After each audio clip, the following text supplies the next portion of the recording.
At precisely 13:47 hours, deep in occupied Zaporizhia, a dozen Ukrainian drones soared low over the countryside, small, fast, and deadly.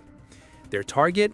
A Russian ammunition train carrying tons of explosives and weapons meant for tomorrow's assault.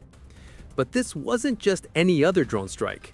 This was a test of innovation under fire, a mission that would pit Ukraine's low-cost ingenuity against Russia's billion-dollar war machine and prove once again that the future of warfare is changing forever. Cue title graphic. At 13:47, 12 drones were already in the air, racing at nearly 97 kilometers per hour. Each one equipped with a small explosive charge and a guidance system wired through fiber optic cables thinner than fishing line. Their operators, hidden underground in 3 separate bunkers, watched the live feed through small monitors. They knew the danger. Russian artillery had already locked onto their location the moment the drones took off. A massive electromagnetic spike from the 48 brushless motors had lit up every Russian sensor within 10 kilometers. It was like turning on stadium lights in the middle of the night. Now they had a choice: abort the mission and live, or continue, knowing they might not survive the next shell. They chose to continue. The first Russian 152mm shell landed just 800 meters away, close enough to shake dust from the ceiling. Seconds later, a BTR armored vehicle spotted the swarm and opened fire. Tracers arced through the morning sky as the formation split, 4 high, 4 low, 4 straight through the center. But what the Russians couldn't see was what made this attack revolutionary. Each drone trailed a fiber optic control line completely immune to radio jamming. Russian electronic warfare vehicles, worth millions of dollars, suddenly became useless. They could flood the air with interference, but you can't jam light traveling through glass. As artillery fire grew closer, the Ukrainian teams relocated through tunnels, sprinting from bunker to bunker, always staying one step ahead of the explosions. Even if one bunker was hit, the others would survive. It was a design born from hard lessons and deadly precision. Meanwhile, 3 drones lost their cables when shrapnel tore through the lines. They switched to radio backup, instantly vulnerable to jamming. Russian operators activated their R-330JJ, an advanced jamming system designed to kill every signal within 30 kilometers. 10 kilowatts of electromagnetic energy roared through the spectrum, killing GPS, radios, and remote control signals alike. 3 Ukrainian drones went dark instantly, but the other 9 kept flying, untouched. The Russian EW operator stared at a screen in disbelief. How were they still transmitting through that much interference? He tried every frequency, every channel, but nothing worked. He didn't realize it yet, but the jamming bubble he'd created had also blinded his own troops. Russian tanks, BTRs, and air defenses were now deaf and mute. Their radios dead, their coordination shattered. The electronic war had turned against them. Down the line, the Russian train engineer had received the warning.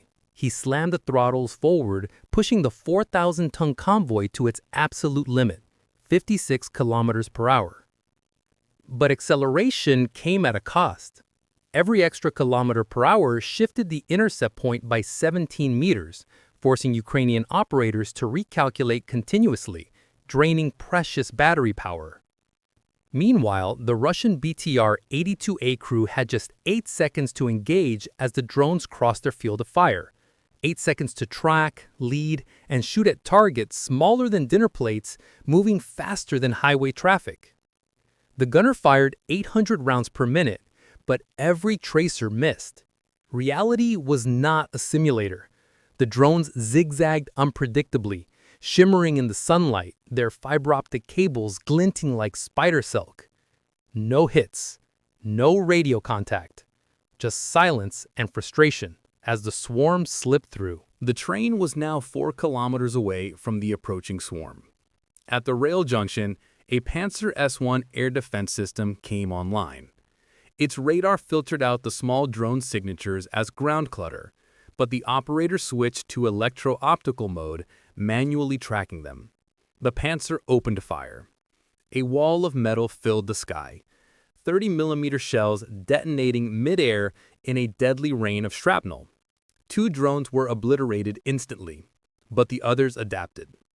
3 climbed, 3 dove, 1 jinked sideways, forcing the Russian gunner to make a choice.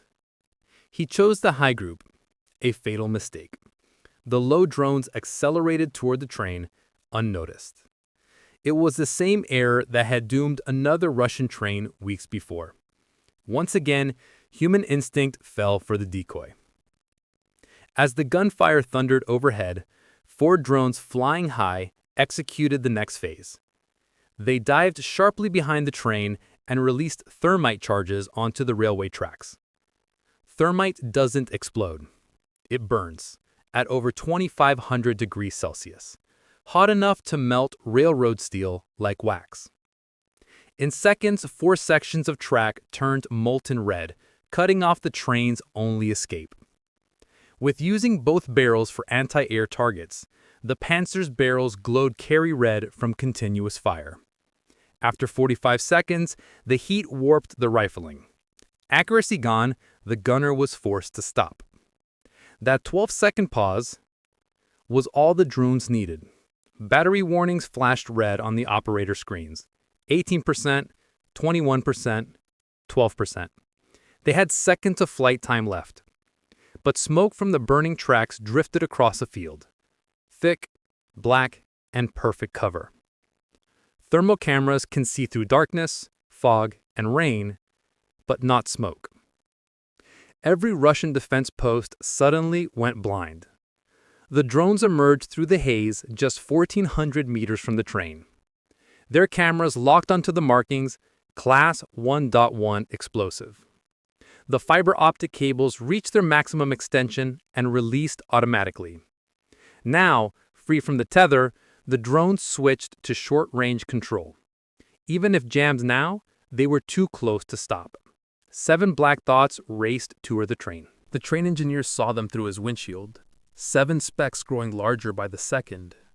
He pushed the throttle past its limit, but it only made things worse. The wheels lost traction, spinning uselessly against the rails.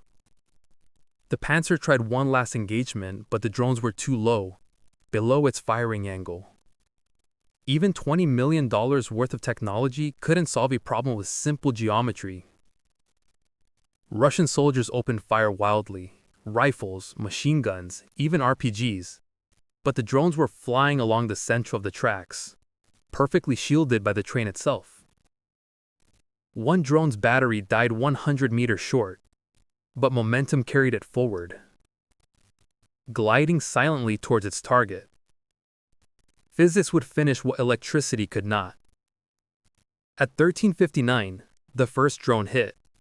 The RPG-7 warhead detonated against the coupling between the locomotive and the first wagon. A jet of molten copper sliced through solid steel. 4 more drones followed in rapid succession. One hit the fuel line, spraying diesel. Another destroyed the brake system.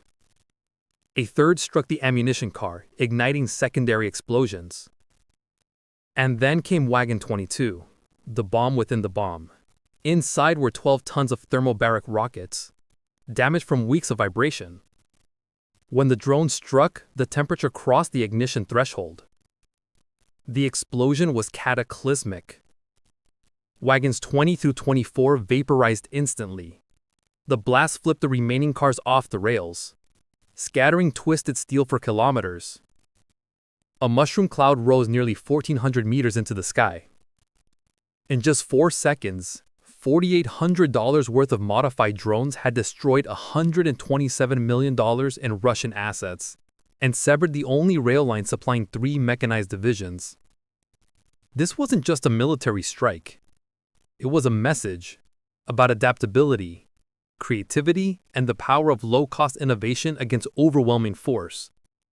12 drones, handmade, launched under fire, changing the course of an entire battlefield. A reminder that in modern warfare, it's not always the biggest army that wins, but the one that thinks faster. The war in Ukraine continues to evolve, reshaping the very nature of combat. Fiber optic drones, thermite rails, jamming-proof communication, each mission pushing the boundaries of what's possible and what's terrifyingly real.